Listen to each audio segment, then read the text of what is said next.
Hi, Darren Stehle from eatmovebe.com, and I want to welcome you to the 4 pillars of wellness. And this video is the first pillar, frequent movement. So we are human beings, not human sittings, and we were designed to move. What was the first major thing you learned as a baby? Moving. Your parents put you down on the ground, you learned to crawl.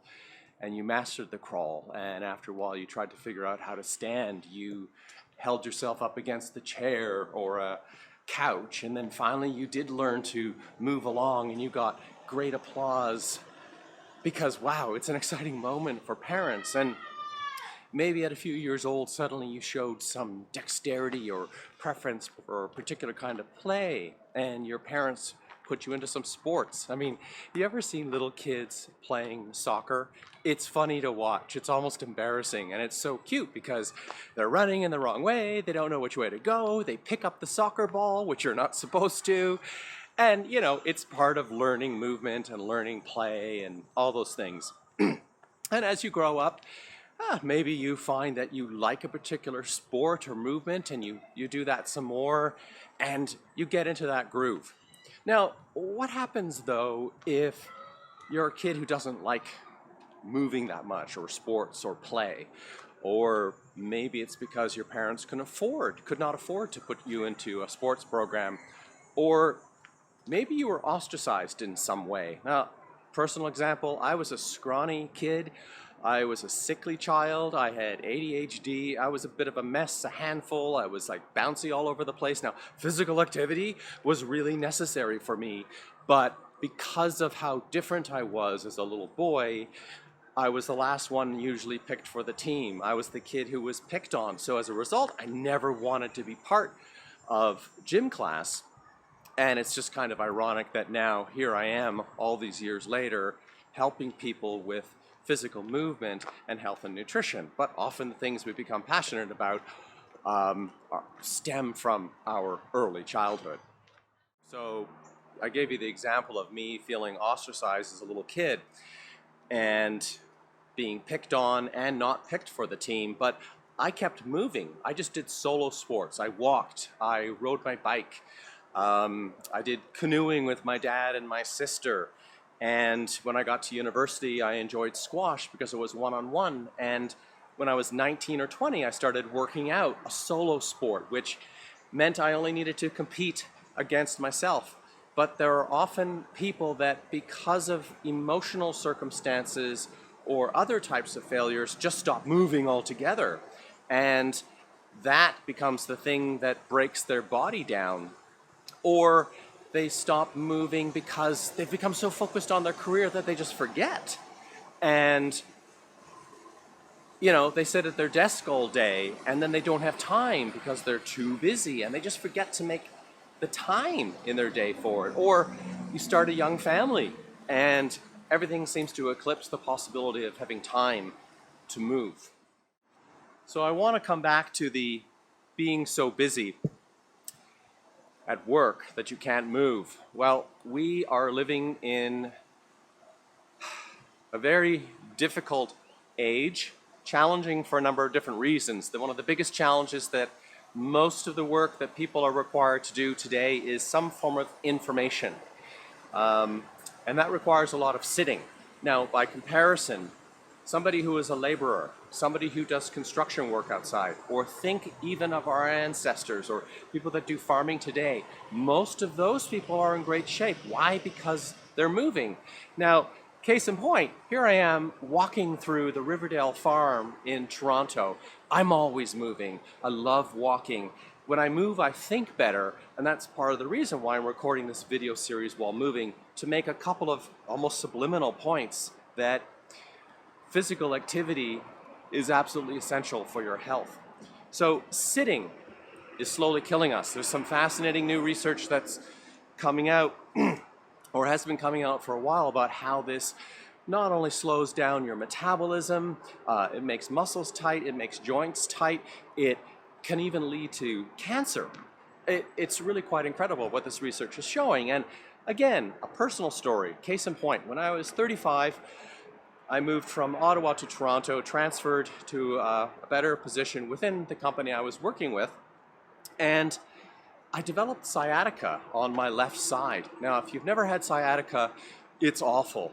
It's an uncontrollable shooting pain. It's like a fire lightning bolt, and it goes from the back, your low back above the hip, down through the glute, into the hamstring, and terminates just about the top of the calf. Incredibly painful. It was hard for me to sit. It was hard for me to stand.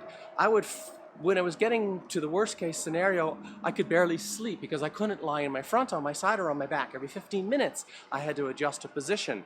I was taking Advil like candy, and I eventually discovered Percocet. And thankfully, I had a really smart sports medicine doctor who said, you really shouldn't be doing the Percocet. It was the only thing that was allowing me to sleep.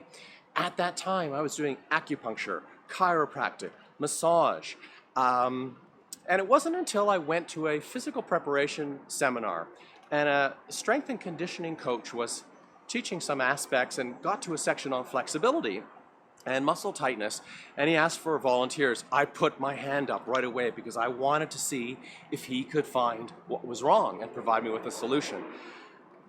It was a very fortunate time and place because he did in fact diagnose and hit the nail on the head that nobody had done before what was going on with me, and it had to do with my hip flexors.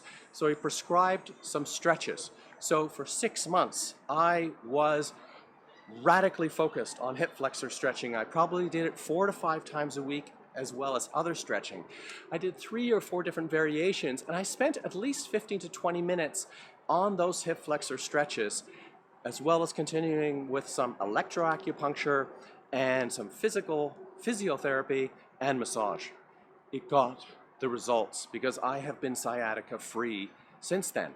But it begs the question, if I was always physically active, I was working out, I was dancing up a storm on the weekends with friends, I was riding my bike, I was walking, why did I get sciatica? Well, because I had been sitting so long that even though I was active, it started to cause dysfunction and things breaking down.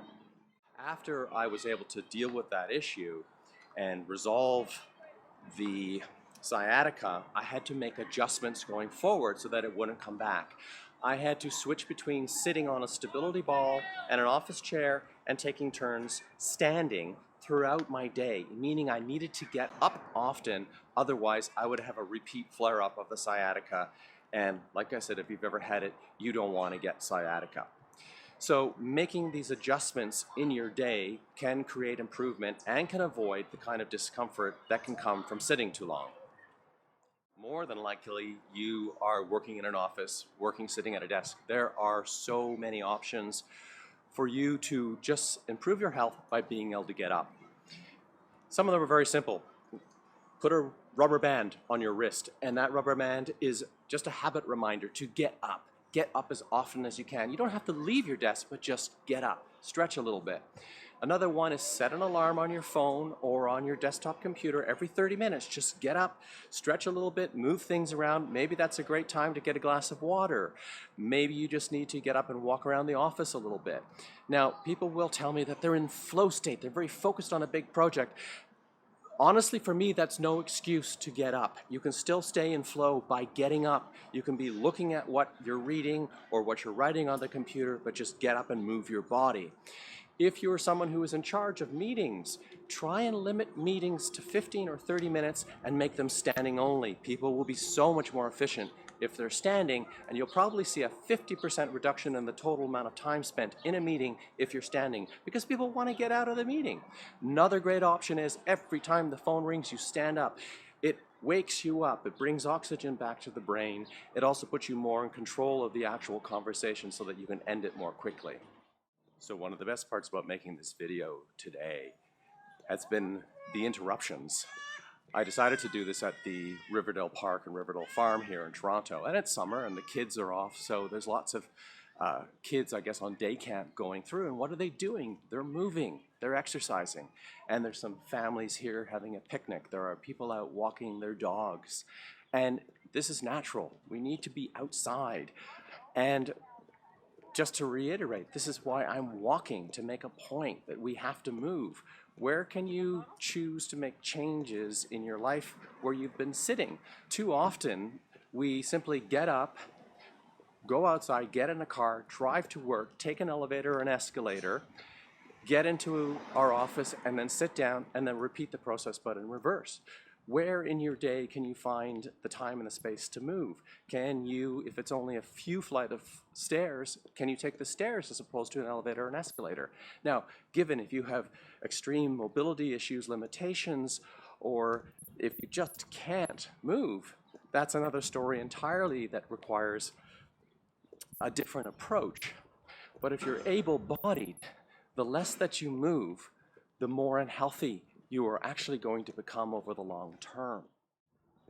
So I want to tell you one more story about a gentleman whose video or little documentary went viral on Facebook. He was overweight, type 2 diabetic, extremely overweight though, and he was reaching a breaking point. He was pulling himself out of society because he was ashamed of how he looked and how he felt. And I think he was probably close to suicide. He had to go fly somewhere, and the plane was delayed because of him. The stewardess could not find a belt buckle attachment because the belt buckle, as it was set up, would not go around his stomach. The person sitting next to him, and this is what is said in the video, the person sitting next to him was a business executive who said something like, "Because of how fat you are, I'm going to be late for my meeting." And that was the straw that broke the camel's back for him.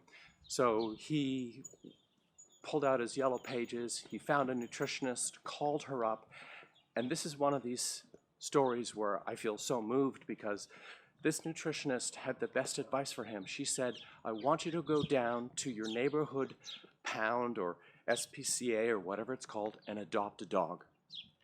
So reluctantly he went and did this, and he chose an older, unwell, overweight dog because he was trying to find a creature that was mirroring him. And in part, he was not wanting to do this, so he thought, well, if I get a dog that's not in good shape, I don't have to work this so hard. But the thing is, and we've heard this story maybe before, this dog changed his life. And he lost so much weight that he became the right weight for his height and his age. And he even decided to challenge himself and is now running marathons. And it's just a wonderful story because a dog, for some people, is one of the best solutions to improving health. Why? Because you have to walk your dog. You have to take your dog outside. Having had dogs in the past has been a game changer for me, for my mindset, for being able to get out more often in nature, even if it's in the city, even if it's minus 30 degrees Celsius. In winter, it still gets me outside, helps wake me up, helps make me feel alive. Whatever it is you need to do, going to the gym, playing a sport, riding your bike, going for long walks with your partner, it's a choice. It's a matter of making the choice. If you're really pressed for time and you're not sure how to do this, find the simplest, easiest, short duration thing. And walking is that thing. Start with 10 minutes and build from there.